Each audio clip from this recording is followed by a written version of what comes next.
وعن أبي هريرة عبد الرحمن بن صخر رضي الله عنه قال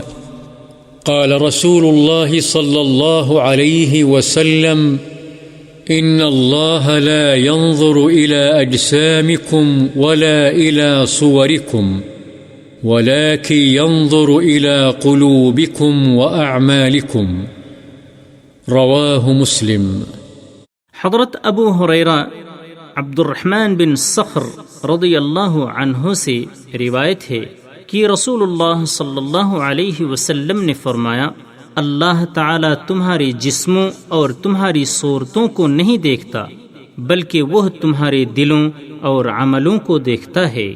مسلم۔ وعن أبي موسى عبد الله بن قيس الأشعري رضي الله عنه قال سئل رسول الله صلى الله عليه وسلم عن الرجل يقاتل شجاعة ويقاتل حمية ويقاتل رياء أي ذلك في سبيل الله؟ فقال رسول الله صلى الله عليه وسلم من قاتل لتكون كلمة الله هي العليا فهو في سبيل الله متفق عليه۔ حضرت ابو موسیٰ عبداللہ بن قیس اشعری رضی اللہ عنہ سے روایت ہے کہ رسول اللہ صلی اللہ علیہ وسلم سے سوال کیا گیا کہ ایک آدمی بہادری کے جوہر دکھانے کے لیے، دوسرا خاندانی قبائلی حمیت کے لیے اور ایک تیسرا ریاکاری کے لیے لڑتا ہے، ان میں سے اللہ کی راہ میں لڑنے والا کون ہے؟ رسول اللہ صلی اللہ علیہ وسلم نے فرمایا، جو شخص صرف اس لیے لڑتا ہے کہ اللہ کا کلمہ یعنی دین بلند ہو،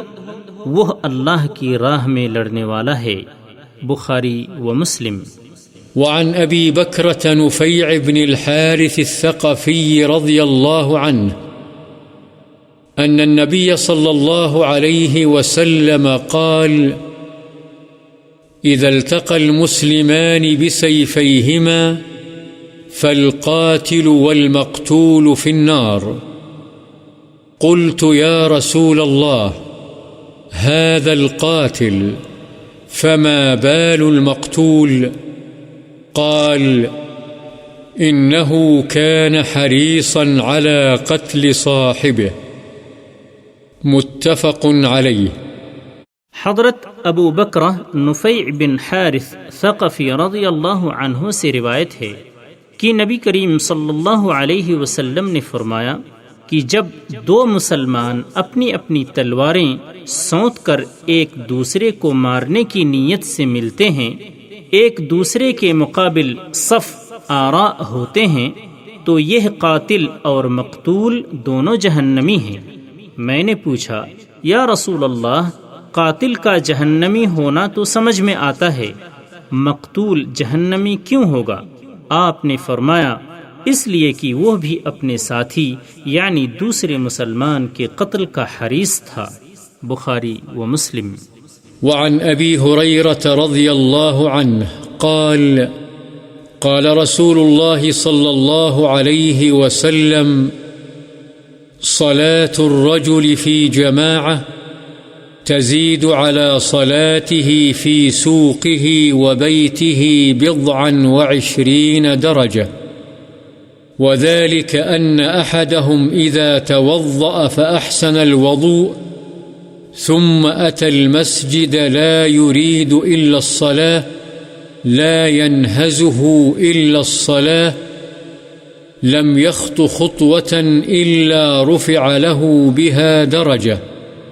وحط عنه بها خطيئة حتى يدخل المسجد، فإذا دخل المسجد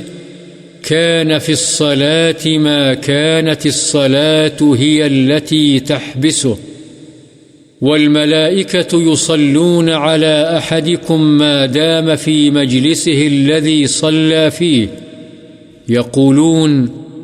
اللهم ارحمه اللهم اغفر له اللهم تب عليه ما لم يؤذ فيه ما لم يحدث فيه متفق عليه. وقوله ينهزه هو بفتح الياء والهاء وبالزاي أي يخرجه وينهضه. حضرت ابو ہریرہ رضی اللہ عنہ سے روایت ہے کہ رسول اللہ صلی اللہ علیہ وسلم نے فرمایا، آدمی کی جماعت کے ساتھ پڑھی ہوئی نماز اس نماز سے کچھ اوپر 20 درجے زیادہ فضیلت رکھتی ہے جو وہ اپنے بازار یا گھر میں پڑھتا ہے، اس لیے کہ جب کوئی شخص اچھے طریقے سے